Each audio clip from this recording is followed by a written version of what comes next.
guys, welcome to Audrey's reading area on this wonderful Thursday. T-shirt Thursday, that is.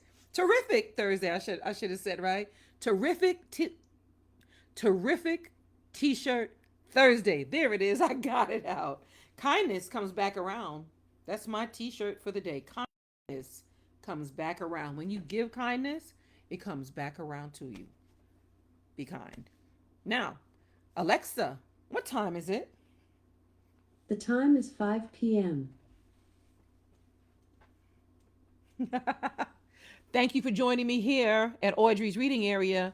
Once again, I have another fun and exciting book that I'll be reading to you on this terrific T-shirt Thursday. All right, you guys. Beverly, which is my mama's name, Billingsley takes a bow. Beverly Billingsley takes a bow. This is written and illustrated by Alexander Stadler. Alexander Stadler. I'm not quite sure how to help you with that. Alexa, what time is Audrey's reading area? Audrey reads in her area at 5 o'clock p.m. All right. Y'all see how excited I get while I'm reading books to you? Fun and exciting ones like this. Beverly Billingsley takes a bow. Alexander Stadler wrote this book. Bravo, Beverly. Shout out to my mom who's right here. Shout out to my mama, Beverly. Bravo, Beverly. On her birthday, my mom's birthday was last month, the 20th, September 20th. Beverly gets a trunk full of costumes from her great aunt, Bethesda. Suddenly, she can transform into anyone from a mad scientist to the queen of Mesopotamia. Beverly is convinced that a life in the theater is her destiny. So when auditions for her school play are announced, she leaps at her chance for stardom. However, Beverly's audition doesn't go quite the way she planned.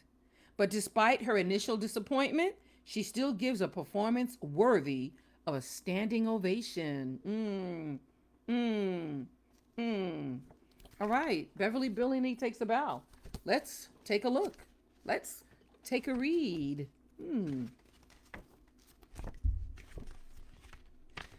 It says, for her birthday, Beverly Billingsley received a trunk full of costumes from her great aunt Bethesda. Her parents never knew who would show up at the dinner table: jungle explorer, mad scientist, or tropical bird. One night she was the queen of Mesopotamia. Did you know, asked Beverly, that nobody in Mesopotamia eats peas, especially not the queen?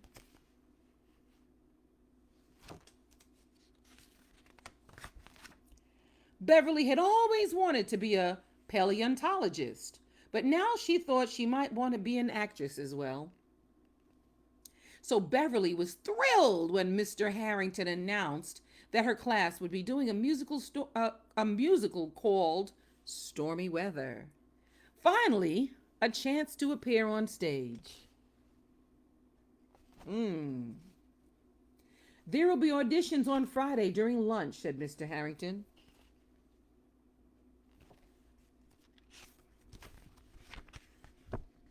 At breakfast the next morning, Beverly asked her father if he had ever auditioned for a play.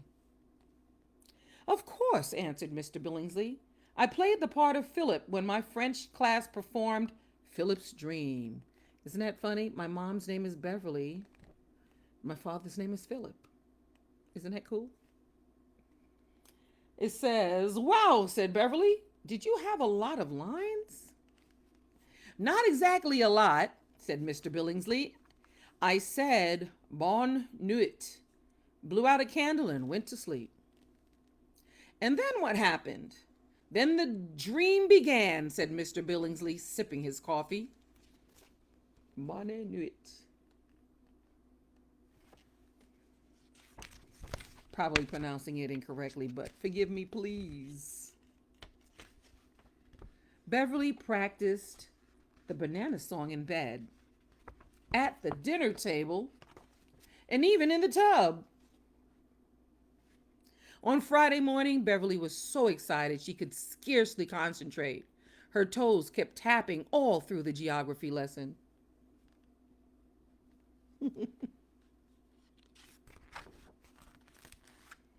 Finally, the lunch bell rang and it was time for the auditions. Roland Elsie did a Mexican hat dance and cracked open a pinata. Harrison Tukes sang a duet with a puppet. Shauna Elliott sang a jingle from a soap commercial and then performed the Dying Swan solo from Swan Lake. Beverly wished that she had saved her banana from lunch. She wished she saved her banana. Then came Lois Firth. She marched herself to the middle of the stage, smiled big, and launched into singing in the rain. Singing in the rain. I'm singing in the rain. Beverly was amazed. Lois seemed to have no fear at all. Now it was Beverly's turn. She took a deep breath and straightened her bow, or her bow. She looked out into the auditorium and counted 27 faces. That made 54 eyes staring at her and waiting.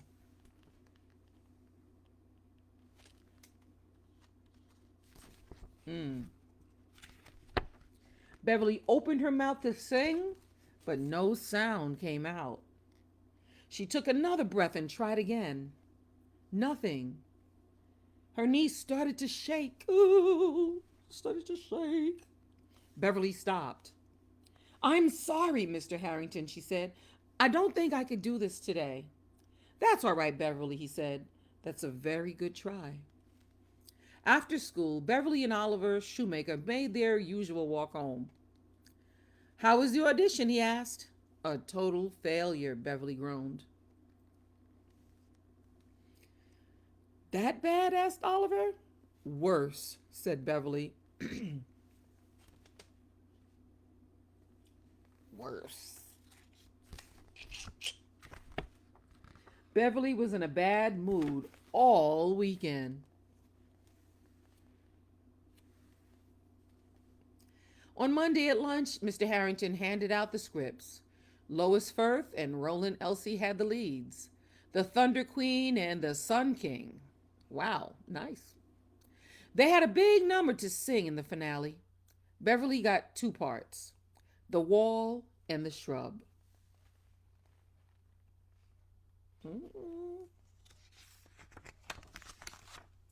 At dinner, Beverly told her parents what had happened.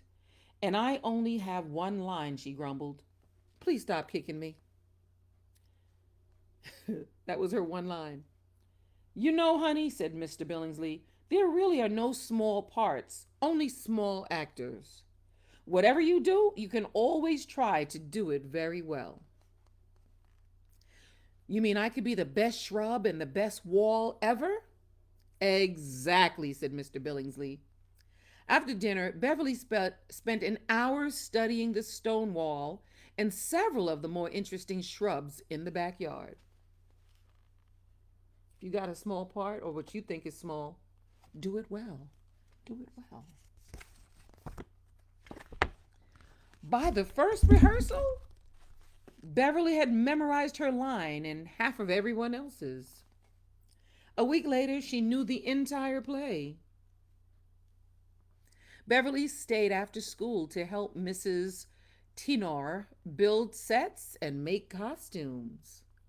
She made a large banner to advertise the performance and had Mr. Harrington hang it in front of the school.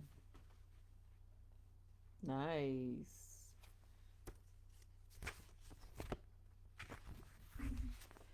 Oliver helped her make 200 cupcakes to sell at intermission.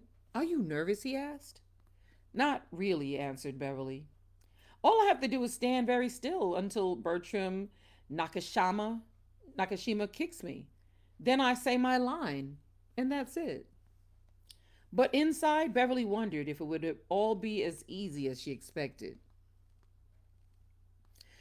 On opening night, everybody backstage was noisy and excited, except Lois, the Thunder Queen, who was fidgeting with her cloud and peeking through the curtain.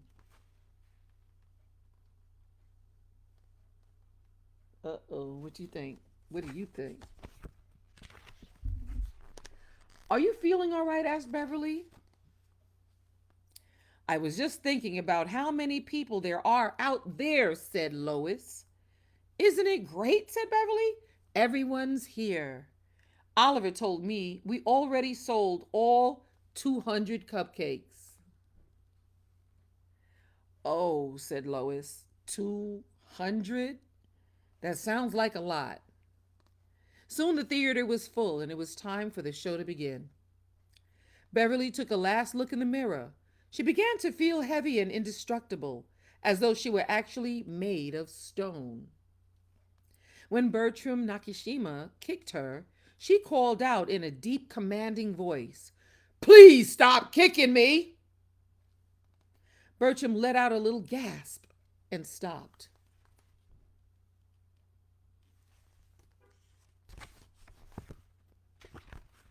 Beverly changed into her shrub costume and came back on stage for the finale.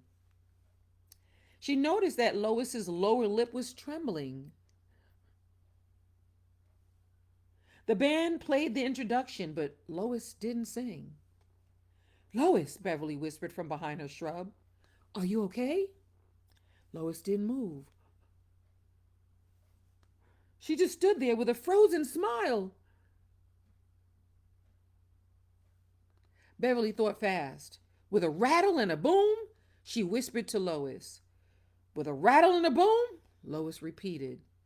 "I'll shake the moon," said Beverly as softly as she could. "I'll shake the moon," sang Lois.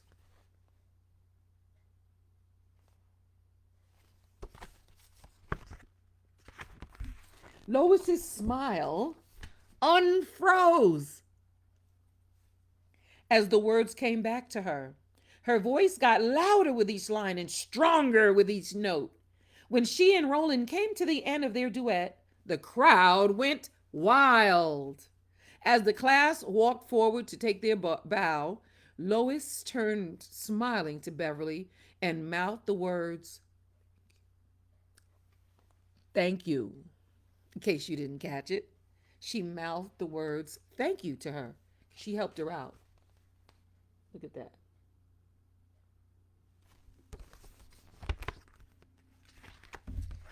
Look at that.